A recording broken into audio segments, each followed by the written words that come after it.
Buenas tardes a todos y todas y bienvenidos a esta nueva sesión de la tercera jornada de AS en Galicia, de las jornadas de AS en Galicia de conociendo las enfermedades neuromusculares.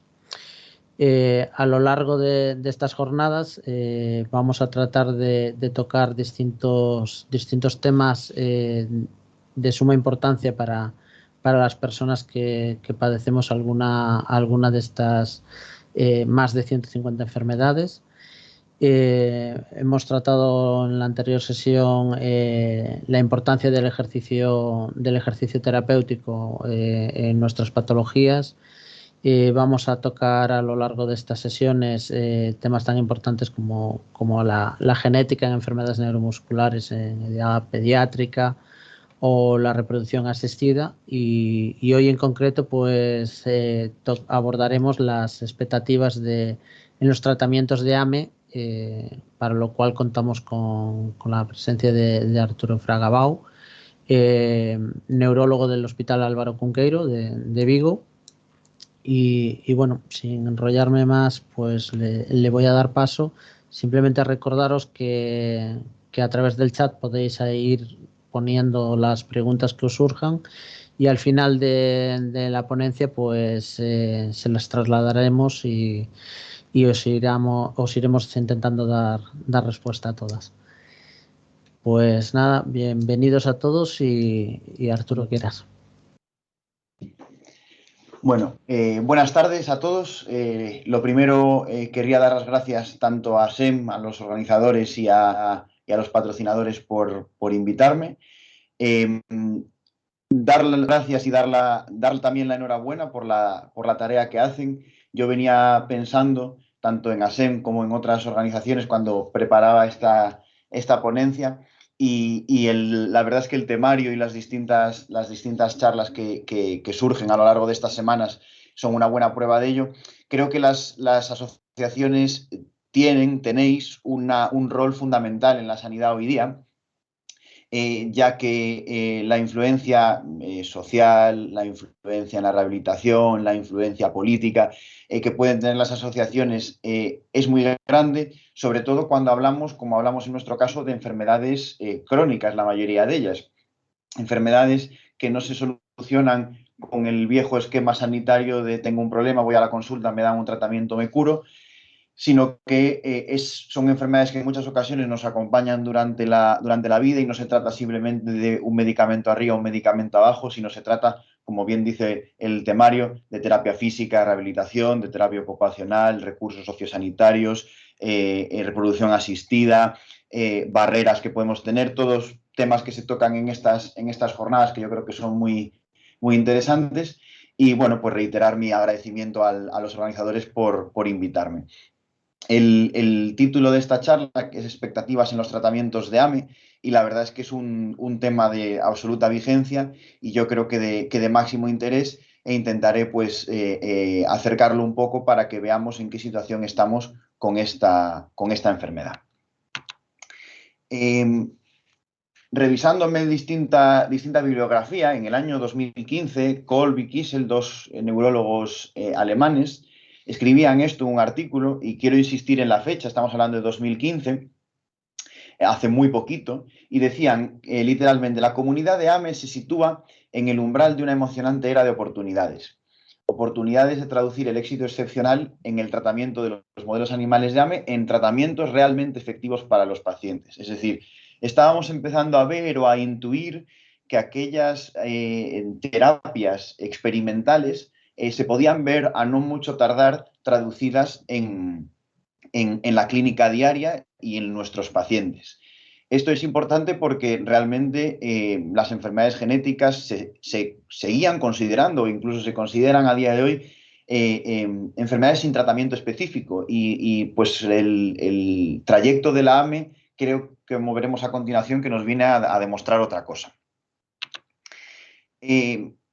Yo, dándole vueltas, pensaba que, aunque seguro que gran parte de la audiencia está más que familiarizada con la AME, bien porque la conoce, bien porque la padece o bien porque algún familiar la padece, como posiblemente no sea así, me gustaría explicar un poco en qué consiste, porque si entendemos la enfermedad, posiblemente también seamos capaces de entender cómo funcionan los tratamientos y admirarnos todos de un poco de las opciones que tenemos disponibles encima de la mesa. La atrofia muscular espinal, el acrónimo DAME significa esto, es una enfermedad neuromuscular, o debería decir varias enfermedades musculares, pero fundamentalmente una genética de herencia autosómica recesiva asociada a una mutación en este gen que se llama SMN1 en el cromosoma 5. Ahora explicamos un poco qué significa este trabalenguas. Y la consecuencia de esta enfermedad es que puede producir una debilidad muscular de inicio y gravedad variable. Esto a nosotros, a los médicos, a los clínicos, nos importa mucho porque una enfermedad que tiene un abanico de presentaciones tan amplio muchas veces es difícil de detectar y lo podemos encontrar en pacientes bien cumplidos los 40 como podemos encontrarlo en recién nacidos. Con lo cual tenemos que, como digo, estar alerta y el abanico de presentaciones es amplio. En este esquema yo lo traigo porque si pensamos en cómo es el mecanismo de un movimiento voluntario muscular, es decir, el movimiento de cerrar un puño, ese movimiento de cerrar un puño implica una estructura amplísima que nace de nuestra corteza cerebral, del pensamiento con el que decidimos que queremos hacer ese movimiento. Nuestra neurona transmite a través de un cable llamado axón, que vemos ahí de color azul, hasta el músculo, donde mediante un estímulo químico ese músculo recibe la señal de la contracción y finalmente se produce de forma efectiva. En la AME, a pesar de que su nombre diga enfermedad muscular, estrictamente, realmente el problema está en la neurona motora. Está en esa neurona que sale de la médula espinal para llegar al músculo y transmitirle la señal. Lo que ocurre es que, evidentemente, la consecuencia, como vemos a la izquierda, es que si la neurona degenera, y eso es a lo que lleva la mutación de la AME, el músculo va a recibir cada vez menos estímulo, por lo tanto va a tener menos movimiento y ese músculo va a acabar degenerando progresivamente.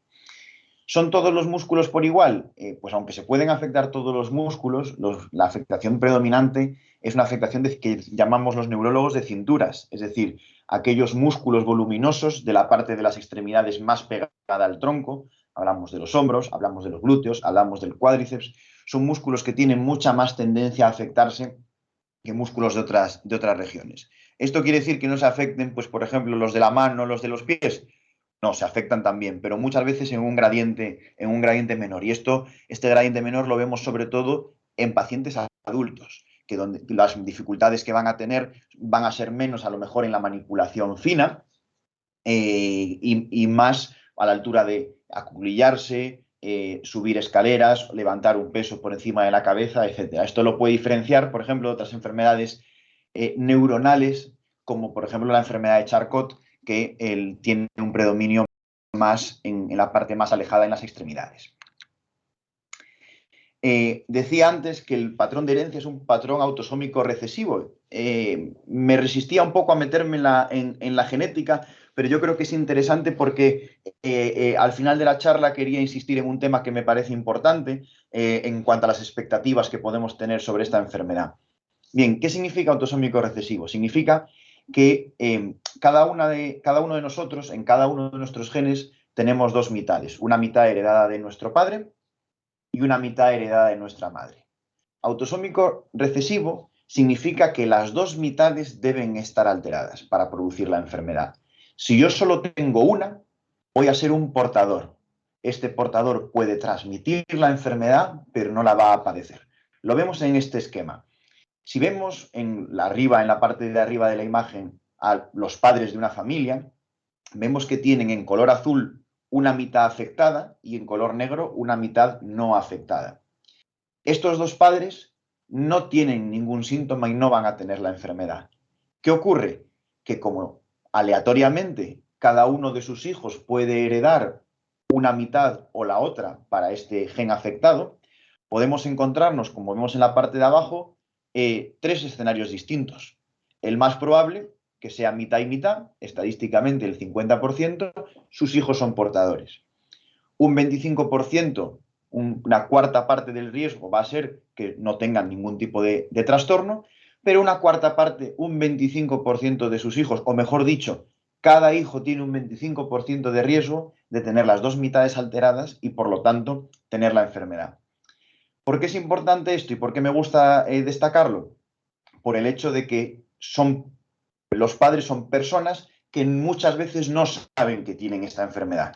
Y hasta ahora, solo a raíz de descubrir la enfermedad en uno de sus hijos, es cuando se detecta el estado de portador. Esto, ya digo, al final de la charla volveré un poquito sobre ello para explicar una de mis recomendaciones o una de mis ideas de cara al futuro de una enfermedad como la AME. Esto es un cariotipo, que es como nuestros cromosomas puestos sobre una lámina de papel, que es con lo que trabajan nuestros genetistas, y ahí arriba, en el recuadro de la derecha, es el cromosoma 5, que es el que concretamente tiene la afectación en la enfermedad de la atrofia muscular espinal. Es una enfermedad rara, con todo. Se produce en 1 de cada 11.000 nacimientos vivos, con lo cual cumple perfectamente la definición de enfermedad rara. Pero si nos damos cuenta de que es mucho más frecuente el estado de portador que el de enfermedad, la prevalencia de estado de portador es aproximadamente 1 de cada 54 personas. Es decir, pensemos que si yo me subo a un autobús de línea en la calle, en el que hayan 50 personas, estadísticamente al menos una va a ser portadora. Lo cual es importante porque hablamos de que con todo esto la AME se convierte en la segunda causa de debilidad muscular importante más habitual en el recién nacido, y una de las enfermedades recesivas más frecuentes en la población y con un estado de portador más difuminado. Es decir, una enfermedad con la que tenemos que estar familiarizados. Bien, la genética, quiero explicar en qué consiste, porque al hilo de por qué se causa la enfermedad es donde podemos aplicar los tratamientos. Bien, tenemos un gen que vemos en la parte derecha de la pantalla, que es el gen SMN1, que a través de los mecanismos de lectura de nuestro ADN habitual produce una proteína funcional, la vemos abajo en verde, y esta proteína lo que hace es crear una especie de armazón para la neurona motora y que esta neurona motora no degenere, es decir, se mantenga en el tiempo. Al lado del gen SMN1 tenemos el gen SMN2, que es, si me permitís la comparativa, es el compañero de piso vago del SMN1, que aunque trabaja también, y también la lectura genética es igual, solo el 10-20% de la proteína que produce va a funcionar, ¿vale? De esta forma, gran parte de lo que hace no es útil de cara al mantenimiento de nuestras neuronas motoras. Todos tenemos de este gen parálogo, que llamamos los neurólogos, varias copias del gen SMN2. Podemos tener 1, 2, 3, 4, incluso 5 o más copias. Y es muy interesante saber que este gen 2 está al lado del gen 1, porque es lo que los investigadores se plantearon de cara a determinados tratamientos. ¿Qué nos encontramos en los pacientes con AME? Que hay una mutación en el gen SMN1, toda la parte de la derecha desaparece, ese 100% de proteína funcional desaparece, con lo cual quedamos a expensas de lo que sea capaz de producir el gen 2. De esta forma, cuantas más copias del gen SMN2 tenga, mejor puedo ir aguantando y mejor van a ir tirando mis neuronas motoras para no degenerar y manifestarse menos y más tarde. Habitualmente, aunque esto no es matemático, si yo tengo poquitas copias del gen 2, 1 o 2 copias, la manifestación va a ser una debilidad neonatal seria. Si yo tengo 5 o más copias, normalmente la enfermedad es una enfermedad que debuta en el adulto, con lo cual nos hacemos un poquito una idea de la importancia que tiene este gen parálogo, este vecino, este compañero de piso menos trabajador para las manifestaciones de la enfermedad. Y por lo tanto, también resultó muy atractivo en su día como diana para algunos de los tratamientos específicos que afortunadamente ya tenemos.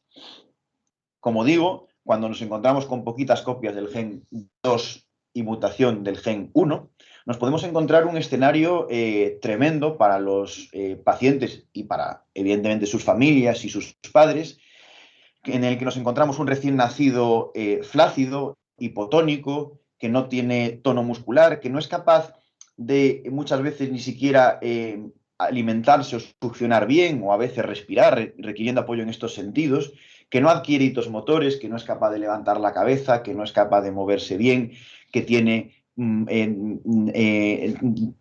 trastornos óseos derivados de esta falta de armazón muscular, y como podéis ver en la pantalla a la derecha de una asociación italiana, pues muchas veces llegando a requerir ya desde pequeñitos una asistencia importante. En el espectro podemos encontrarnos también niños menos pequeñitos, pero que también con una debilidad que puede llevarles a una silla de ruedas, con una escoliosis que a veces requiere cirugías, con dificultades respiratorias, y algunos que debutan en edades más avanzadas, pero que igualmente, al estar hablando de niños que muchas veces tienen 5, 6, 10 años, pues el impacto en una etapa del desarrollo tan temprana puede ser un impacto importante. Por esto, los investigadores, a pesar de tratarse de una enfermedad relativamente rara, han insistido mucho en buscar opciones de tratamiento, porque es una enfermedad que tiene un impacto, o que puede tener un impacto en muchos casos, absolutamente brutal. Con lo cual, la AME parecía un enemigo propicio para investigar e intentar seguir peleando contra ella. Este es un pequeño esquema, no es exacto, pero para que nos hagamos una pequeña idea de los distintos tipos de AME que vemos en la clínica diaria, qué síntomas tienen y según las copias del gen 2 que tengamos. El tipo 1, llamado también de Verdin-Hoffmann, es el más grave, son los pacientes que tienen solo una o dos copias y debutan, como veíamos antes en las imágenes, en el recién nacido. No son y nunca van a serlo sin tratamiento capaces de sentarse o levantar la cabeza, y tienen problemas respiratorios y nutricionales importantes. El tipo 2, que antes se llamaba tipo intermedio, hay 2 o 3 copias, debutan por debajo de los 2 años, siguen siendo niños muy pequeñitos, son niños que se pueden llegar a sentar, pero nunca llegan a caminar. El tipo 3, con 3 o 4 copias, llegan a caminar, aunque pueden llegar a perder en la edad adulta esa capacidad. Y el tipo 4, que nos encontramos más diagnósticos nuevos los que nos dedicamos a pacientes adultos, cuando tenemos 4 o más copias, nos vamos a encontrar una debilidad más leve, de inicio tardío, habitualmente por encima de los 18 o 21 años. Este esquema yo quería traerlo porque da una idea del impacto tan distinto que puede tener los distintos tipos de AME. La mayoría de los tratamientos se han estudiado mucho en los tipos 1 y 2, y tenemos menos datos en pacientes adultos, pero ya van saliendo y ya vamos viendo que pueden ser eficaces en mayor o menor medida en todos los tipos de AME. En noviembre de 2017, en la revista New England Journal of Medicine, salió por fin este horizonte del que hablaban los compañeros alemanes al principio de la charla, y en el mismo número salieron 2 ensayos clínicos. Ahora, afortunadamente, todos, yo creo que la población en general, estamos muy acostumbrados a los resultados de los ensayos clínicos, control con grupo placebo. Las vacunas del coronavirus nos han, creo que, obligado a todos a aprender este tipo de terminología. Y el primero que salió fue nusinersen. Nusinersen es un tipo de medicamento que llamamos oligonucleótido antisentido, que lo que hace es, mediante una inyección, modificar las características de alguno de los genes.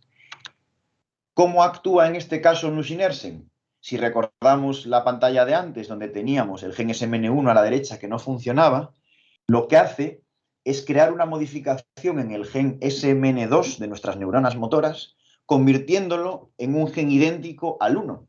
Y por lo tanto, produciendo no ese 10-20% de proteína del que hablábamos antes, sino prácticamente un 100% de proteína.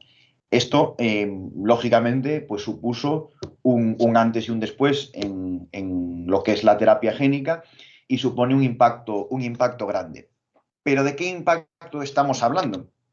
Pues en esta tabla vemos lo que es el objetivo primario del tratamiento, comparando tanto nusinersen como el grupo que se trató con placebo. ¿Cuál era el objetivo? Ver qué cantidad de niños con AME, estamos hablando de niños pequeñitos, y muchos de estos niños ya con enfermedad sintomática. Esto es importante por lo que comentaremos más adelante. ¿cuántos de estos niños adquirían los hitos motores esperables? Es decir, levantar la cabeza a los X meses, ser capaz de caminar al año, ser capaz de hacer una cuclilla cuando toca. Cada uno de esos hitos motores, ¿qué porcentaje lo cumplían? El grupo control, el que no se trató, fue un 0%. Ni uno solo de los pacientes sin tratamiento llegó a adquirir hitos motores de acuerdo con el desarrollo. En cambio, si nos vemos en la columna de la izquierda, más del 50% adquirió hitos motores de acuerdo con el desarrollo, con lo cual estamos rescatando a la mitad de los pacientes que iban a no adquirir estos hitos a un desarrollo muscular mucho más normalizado. Y es importante, repito y quiero insistir en esto, que estos pacientes, muchos de ellos ya tenían síntomas, porque como comentaré a continuación, se ha visto que el tratamiento es tanto más eficaz cuanto antes se administre, y si puede ser antes del desarrollo de los síntomas, mejor. Ventajas de nusinersen, pues que con la información que tenemos a día de hoy se puede administrar a cualquier edad, y además es el tratamiento que lleva más tiempo en el mercado y por lo tanto es con el que tenemos experiencia mayor a largo plazo y nos habla también de una seguridad importante. Volviendo a la comparativa con las vacunas del coronavirus, todos hemos visto en los temas de seguridad cómo iban surgiendo con el tiempo. Bueno, pues el nusinersen nos da una cierta seguridad en lo que a tiempo se refiere. Desventajas, que la administración, no sé si lo conocéis de este medicamento, al ser una molécula bastante grande, no es capaz de llegar a las neuronas motoras si no lo administramos directamente en el sistema nervioso central mediante punciones lumbares. Punciones lumbares que deben ser repetidas, hasta 7 el primer año y 3 los años siguientes. Estas punciones son molestas, pueden tener riesgos, en algunos serios, o en el caso sobre todo de los pacientes, como veíamos antes, que desarrollan escoliosis, la administración puede ser muy difícil o incluso imposible por simple anatomía del paciente. Incluso hay veces que se hacen administraciones a través del cráneo, pero son administraciones que se hacen en casos excepcionales porque pueden tener consecuencias en forma de infecciones, meningitis, que no son ninguna tontería. Pero bueno, vemos que aquí ya tenemos nuestra primera opción. En el mismo número de la revista que veíamos antes, como digo, repito, 2 de noviembre de 2017, esto es en Medicina es ayer, vemos este otro ensayo clínico sobre un reemplazo genético para la atrofia muscular espinal. ¿Y en qué consiste? Pues volviendo a la analogía con esta época de virus que nos ha tocado vivir, lo que hacían los investigadores era en laboratorio un adenovirus, pues imaginemos un virus, no quiero decir como el coronavirus, como el virus de la gripe o el virus del resfriado. Yo de ese virus extraigo el ADN, que va a hacer que se produzcan más virus dentro de nuestras propias células, y meto un gen. ¿Qué gen? El gen que a mí me interesa sustituir. En nuestro caso, es el gen SMN1. Es decir, infecto al paciente, y lo de infección, digamos, entre comillados, con un virus que mete el gen alterado y sustituye, mete un gen bueno para sustituir al gen alterado. Esto, los que nos dedicamos a enfermedades genéticas, cuando salió nos parece prácticamente ciencia ficción, porque consigue poner a funcionar normalmente un gen que estaba afectado mediante aprovechándonos de un mecanismo que ya existe en la naturaleza, como son los virus. El gen SMN2 lo deja a su aire, pero el SMN1 se recupera, por así decirlo. El nombre de este medicamento es un trabalenguas, se llama onasemnogenia aveparbovexioy, y el estudio lo que buscaba era ver cuántos pacientes llegaban a un umbral que se consideraba significativo en una escala. Esta escala es la escala CHOP, que lo que hace es hacer una serie de ejercicios motores al paciente, al niño, y le da una puntuación. Cuanto más alta es la puntuación, más hitos motores y más ganancia motora tiene el paciente. A la izquierda de la pantalla, en los colores azules, vemos las cohortes clásicas y cómo evolucionaban los pacientes en esta escala. Vemos pacientes que partían de puntuaciones muy bajas, por debajo de 10, por debajo de 20, por debajo de 30, y estos pacientes prácticamente se mantenían en una línea recta. Si vamos a la parte de la derecha, son ese grupo eran poquitos pacientes, en los que se administraba el tratamiento y vemos como a raíz de administrar el tratamiento vemos una subida enorme en la mayoría de los pacientes, superando el umbral de 40 puntos de la escala CHOP, que supone una diferencia muy grande, ¿vale? Vemos que hay un paciente que parte de una escala, por ejemplo, de una puntuación en torno a 12 y llega a una puntuación en torno a 50.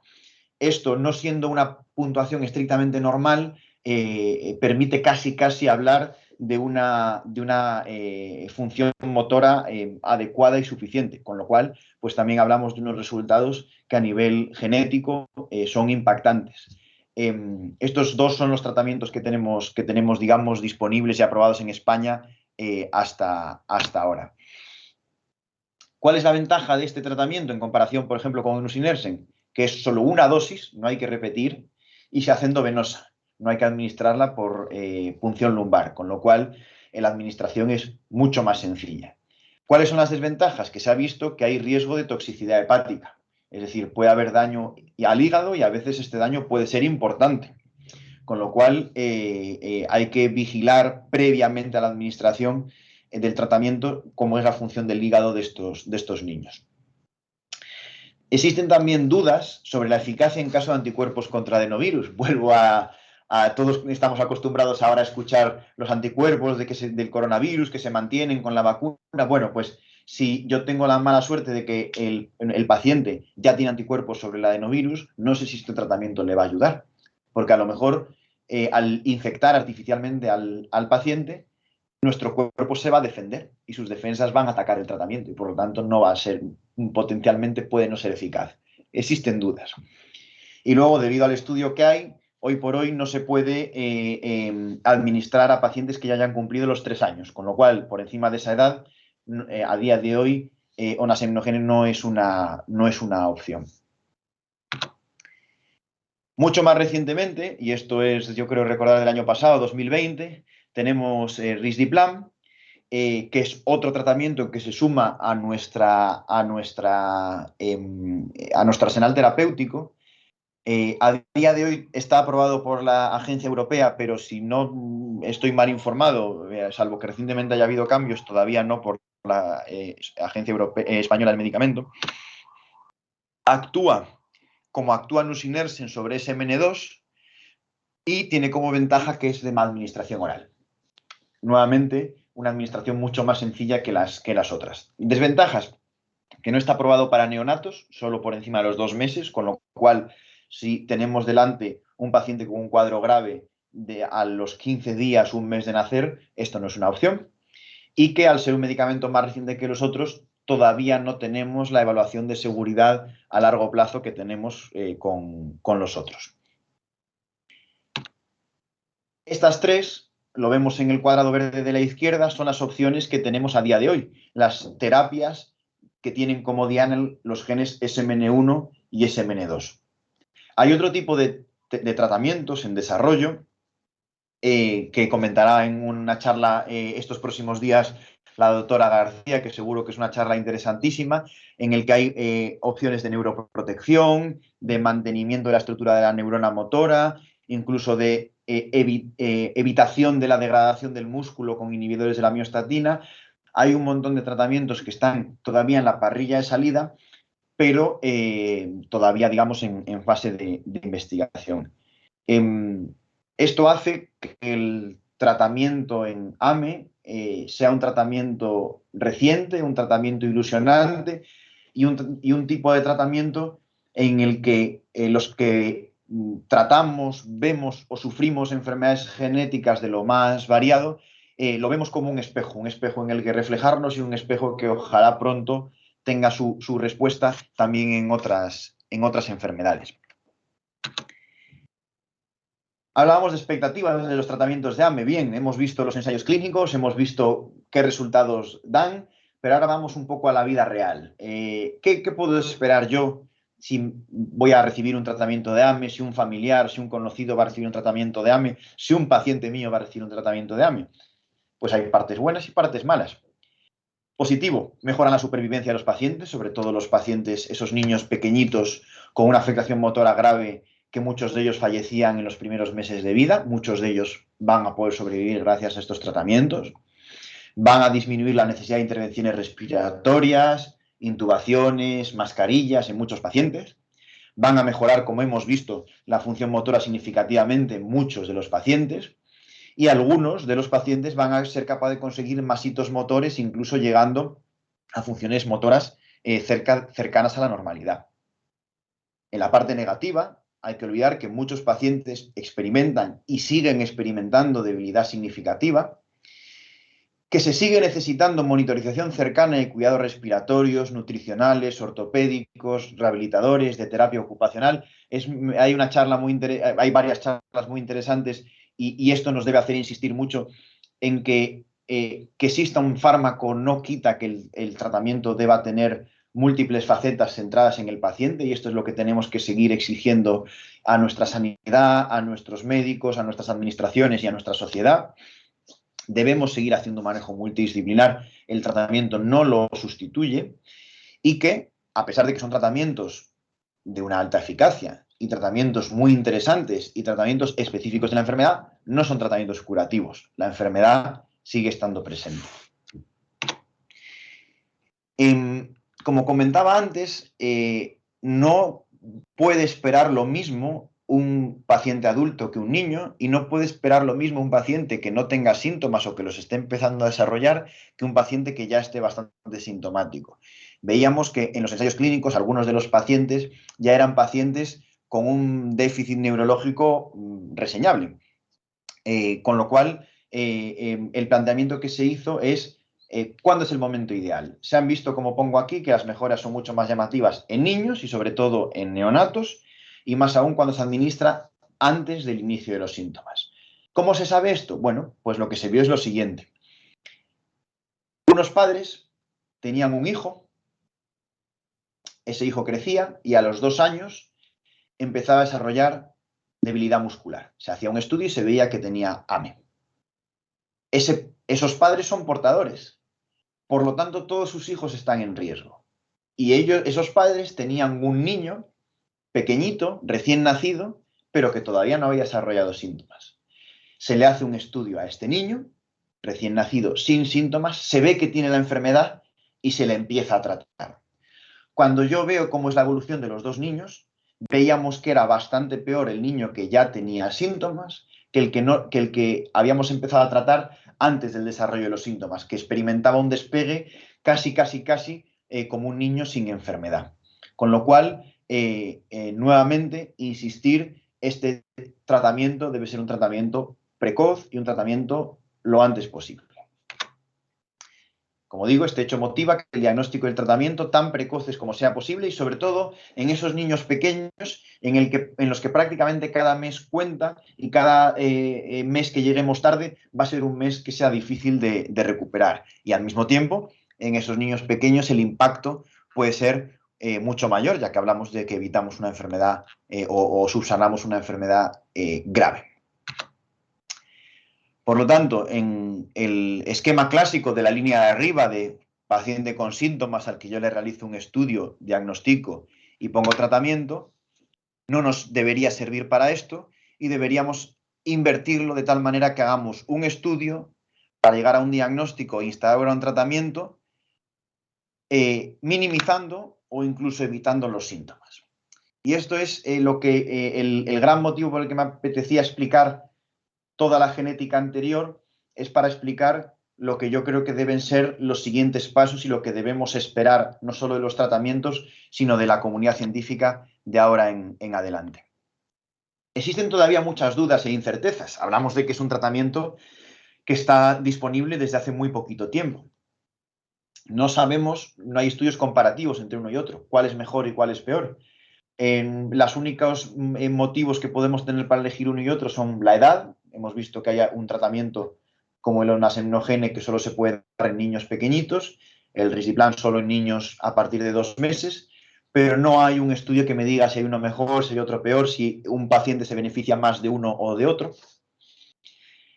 Pongo abajo un editorial de hace muy poquito, de hace menos de un año, en el que se planteaban la posibilidad de realizar combinaciones de medicamentos. Si son medicamentos que actúan de manera distinta, ¿por qué no van a ser complementarios? 1 más 1 ser 2. Esto parece difícil por el impacto presupuestario que tienen estos tratamientos. Tampoco sabemos si en un paciente funciona o no funciona un fármaco, qué utilidad puede tener cambiar a otro. Y por último, y esto es importante conocerlo, el impacto del coste económico de los medicamentos.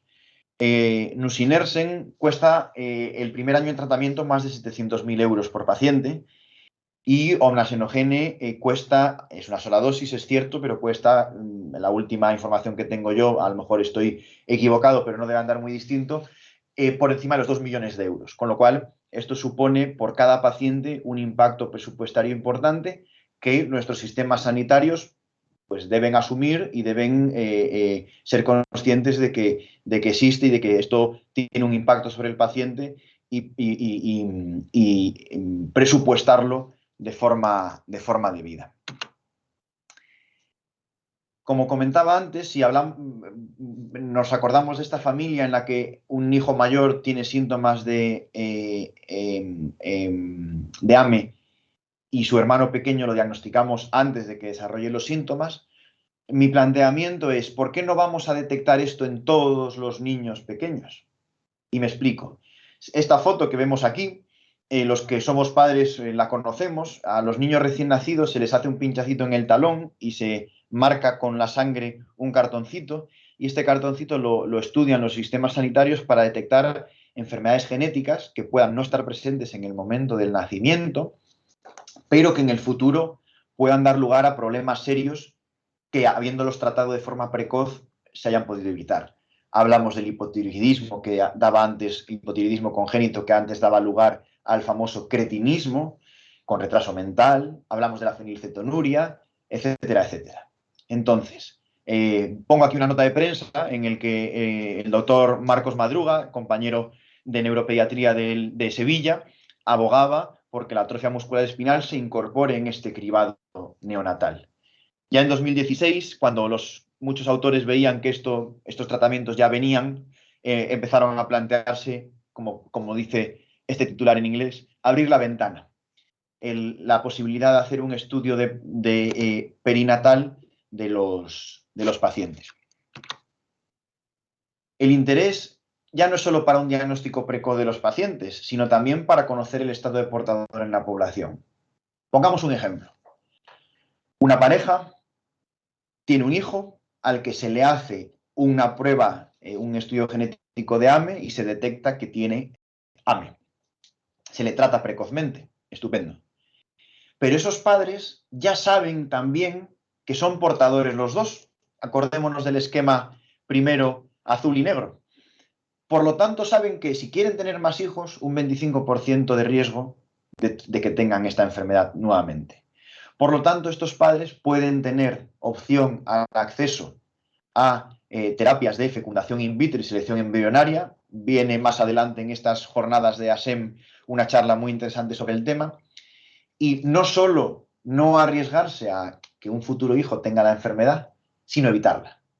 Por lo tanto, ser capaces de tratar la enfermedad de la mejor manera posible, que es evitarla. Siempre, siempre, siempre el mejor tratamiento de una enfermedad es la prevención. Entonces yo, si tengo el poder que me da la información de saber que soy portador de esta mutación, quiero tener esa información y quiero tener el derecho a elegir y hacer una planificación familiar lo más adecuada y lo más eficiente posible. No hablamos de algo extraordinario, ni hablamos de algo que sea difícilmente viable. En Estados Unidos tiene un sistema sanitario distinto al nuestro, donde le podríamos poner muchas pegas, pero una de las grandes ventajas que tienen es que miran mucho la eficiencia. Entonces, todos los estados de Estados Unidos que vemos en morado son estados que ya realizan el cribado de AME en los recién nacidos. ¿Y por qué lo hacen? No solo porque han visto que el de la detección precoz mejore el pronóstico, sino porque han visto que detectando estos estados de portador evitan la aparición futura de nuevos pacientes mediante la selección embrionaria y acaban ahorrando dinero. Pensemos cuántos niños puede hacerse el cribado con un solo tratamiento de Omnasenogene o de Nusinersen. Muchísimos, muchísimos cribados se podrían poner en marcha. Y esta es quizás la última idea, o la idea que me gustaría dejar aquí desarrollada sobre la mesa, porque en mi opinión personal, un genetista a lo mejor me puede explicar que quizás no sea tan fácil de aplicar como otras enfermedades, pero mi idea es que esto debería ser el futuro al que nos encaminemos ahora que tenemos tratamientos eficaces en atrofia muscular espinal. Estoy terminando ya. ¿Qué hacen en Estados Unidos? Todos los recién nacidos con afectación del gen SMN1 y poquitas copias, de 2 a 4 de SMN2, sobre todo cuando se cree que van a desarrollar una AM1 o una AM2, reciben tratamiento inmediato o deberían recibirlo. Si tienen 5 o más copias, es decir, una enfermedad que en principio se va a desarrollar ya con más años o incluso en la edad adulta, el tratamiento se puede demorar con monitorización estrecha del inicio de los síntomas. Esto es el consenso al que llegaron los compañeros estadounidenses. Recordemos, como decía antes, el cribado, es decir, abajo a la derecha tengo una niña afectada con mis 2 mitades azules. Si yo sé que tengo esta niña, los 2 padres saben o a través de un estudio pueden saber que son portadores. Y esos padres, mi opinión es que tienen que tener la información del estado de portador para tomar decisiones en cuanto a ampliar la familia y de qué forma ampliarla de la mejor forma que ellos consideren y con toda la libertad y con toda la información, que es lo que nosotros como sistema sanitario tenemos que dar en primer lugar. Libertad e información. En conclusión, y ya termino y podemos dar paso a las preguntas, tenemos opciones ya de tratamiento específico eficaces para los pacientes con AME. Recordemos que no son tratamientos curativos y que no sustituyen el manejo multidisciplinar en el día a día, que existen incertezas y también muchas esperanzas en el futuro de estos tratamientos, que la clave de la eficacia es el diagnóstico y la administración precoz, por lo que se deben evitar barreras socioeconómicas, importante, que el cribado neonatal puede ser una herramienta que permita anticipar o incluso evitar, como acabo de decir, casos de AME, y que los avances en terapia génica en AME, por qué no decirlo, suponen una gran esperanza para toda la comunidad de pacientes con enfermedades neurológicas. Y sin más, pues esto es la charla y me encantaría, si hay preguntas, pues poder debatir un poco entre todos. Muchas gracias.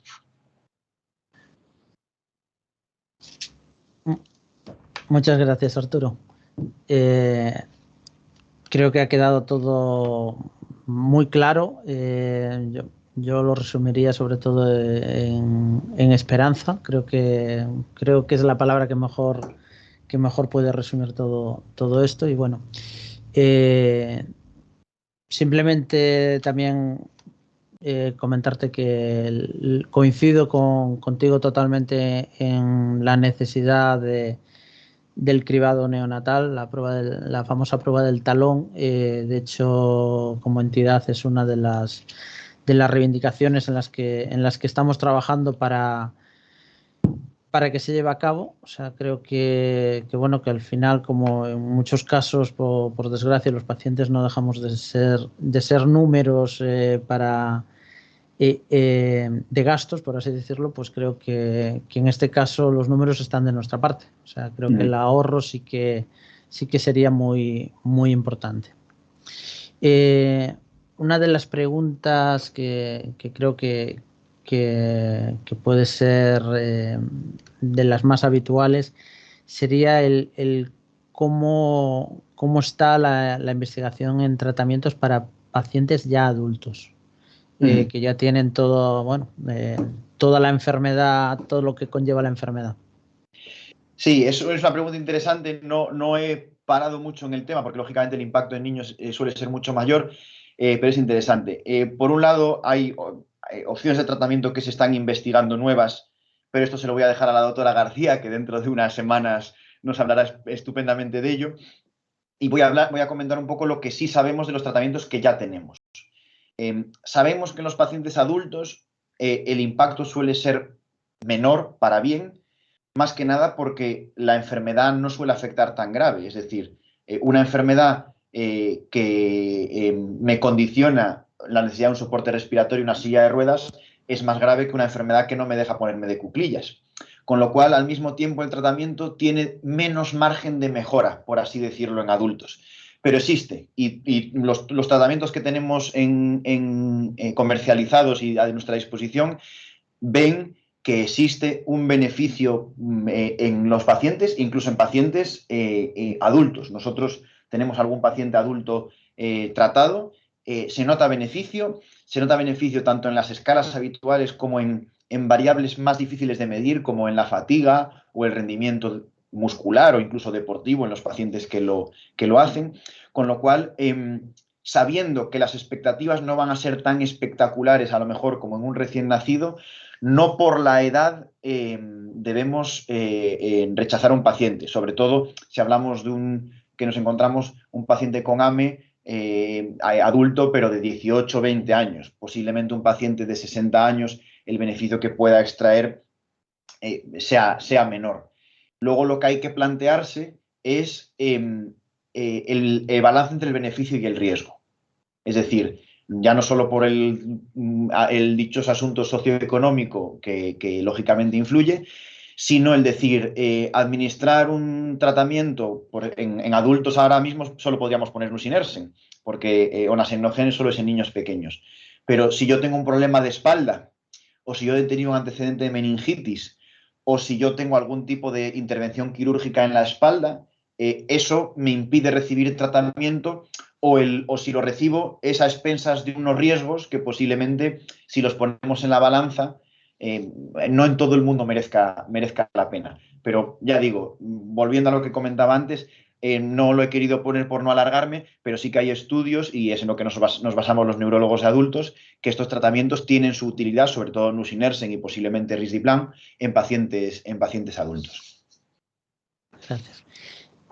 Otra de las grandes dudas que cuando hablamos de terapias génicas, de nuevos tratamientos, es los efectos secundarios. ¿Cuáles son los que se conocen a día de hoy, así más importantes, y sobre todo cuáles podrían ser los que vienen? Bien, con las 3 terapias, digamos, de las que he comentado, de risdiplam hay todavía muy poquita evidencia y muy poquita experiencia. Nusinersen, el medicamento en sí, como he comentado, es muy seguro. Es decir, lo que es el propio medicamento es muy seguro. Hay otras enfermedades, pues por ejemplo hablamos de la amiloidosis por transtirretina, donde también se usan oligonucleótidos antisentido, y lo cierto es que el índice de efectos adversos es bajísimo, llamativamente bajo. En nusinersen, los efectos secundarios son los derivados de la inyección de la punción lumbar. Es decir, el dolor, el que pueda haber un hematoma en la zona, el que se pueda producir una infección, que son complicaciones que, siendo raras, son importantes. Y luego de onasemnogene para los niños pequeñitos, sobre todo, fundamentalmente, es el riesgo de toxicidad hepática. ¿Qué ocurre o qué ventaja tiene onasemnogene? Que al ser una sola dosis, si esa toxicidad hepática no se produce en los primeros 2, 3, 6 meses, va a ser muy raro que eso tenga repercusión en la edad adulta. Pero no olvidemos que estamos hablando de niños que en muchos casos no iban a llegar a esa edad adulta sin ese tratamiento, con lo cual posiblemente el arriesgarse a un hipotético daño hepático en la edad adulta es un escenario mucho mejor, dada la espectacularidad de la eficacia en muchos casos, que el fallecimiento de una criatura con menos de un año. Sí, sin duda creo que los riesgos merecen la pena. El tema de la resistencia, no sé si es la palabra adecuada, a los adenovirus.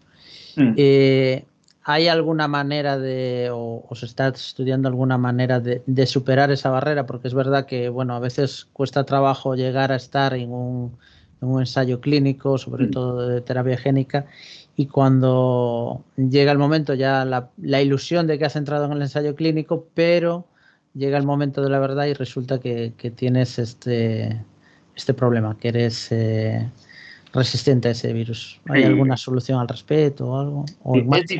Es difícil saberlo porque a día de hoy no está del todo claro el impacto que tiene real, ¿no? Cabe pensar que si yo tengo anticuerpos contra el adenovirus, un tratamiento basado en adenovirus no va a funcionar bien, o por lo menos no igual de bien.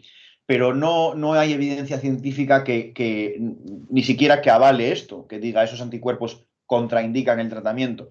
Otra cosa distinta, como bien comentas, es que para el ensayo clínico se exigía no tener los anticuerpos, porque es la manera de poder llegar a tener evidencia.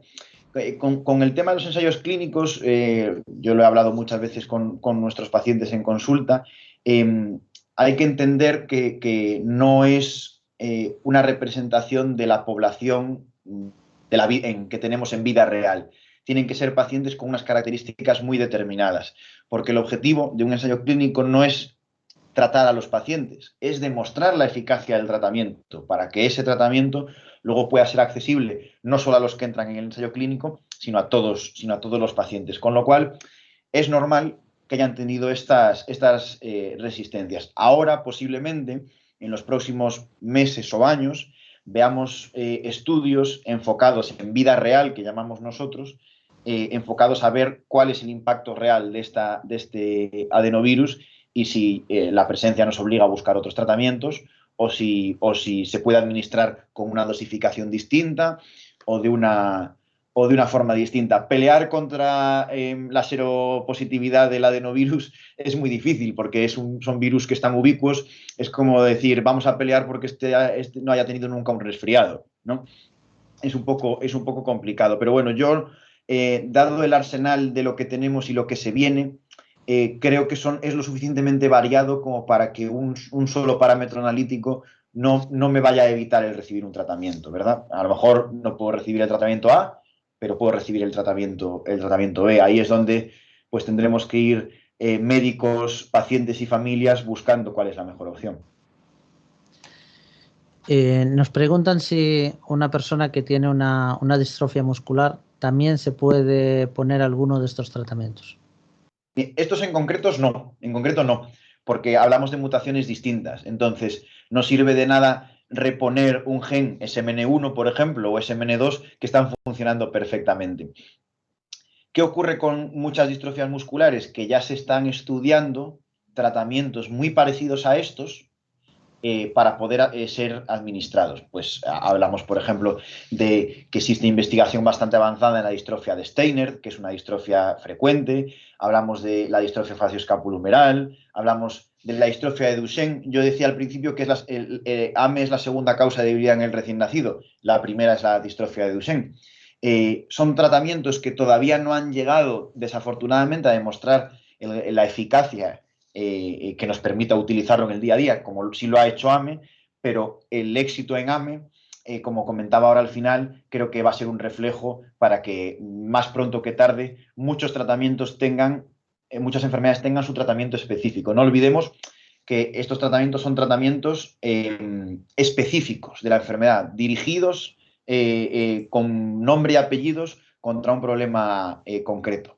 Sí hay en investigación algunos tratamientos, pues por ejemplo como los inhibidores de la miostatina, que podrían ser interesantes porque pueden ser de más amplio espectro, puede permitir un disparo más amplio a distintas variantes de enfermedad, pero como decía antes, eso creo que lo va a comentar con toda seguridad Tania García en las próximas sesiones y les remitiría a su charla porque tanto ella como el doctor Nascimento, etcétera, van a explicarnos muchos de los avances que hay, por ejemplo, en el tema de las distrofias musculares.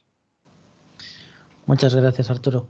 Bueno, pues si no hay ninguna pregunta más, pues lo único que queda es agradecerte una vez más tu tiempo, tu dedicación y también en especial tu manera de atender a los pacientes, que bueno, creo que también ese lado humano también es muy importante para nuestras enfermedades neuromusculares. Dicho esto, bueno, pues gracias a Arturo, gracias también a los patrocinadores, a PTC, Biogen, Xunta de Galicia y Diputación de Orense, y a todos los que habéis asistido a esta jornada y recordaros e invitaros a que estéis en la próxima del día 13, que será la que imparta Tania García Sobrino sobre el horizonte de los tratamientos en AME. ya me estaba despidiendo, pero bueno, acaba de llegar una pregunta, así que si te parece. Sí, perfecto. 3 hermanos de 75, 73 y 71 años, antepasados hasta los bisabuelos eran personas sanas. El hermano de 75 tiene distrofia de cinturas y ella de 71, bueno, hermana de 73 sana. Y bueno, bueno, que parece ser que los atiendes tú. Es que está así un poco escrito, perdona, ¿eh? Nada, nada. La resonancia magnética no saca nada en las pruebas que le han hecho. Creo que la pregunta es, bueno, ¿cuál sería el siguiente paso? Me imagino. Es que no me queda muy clara.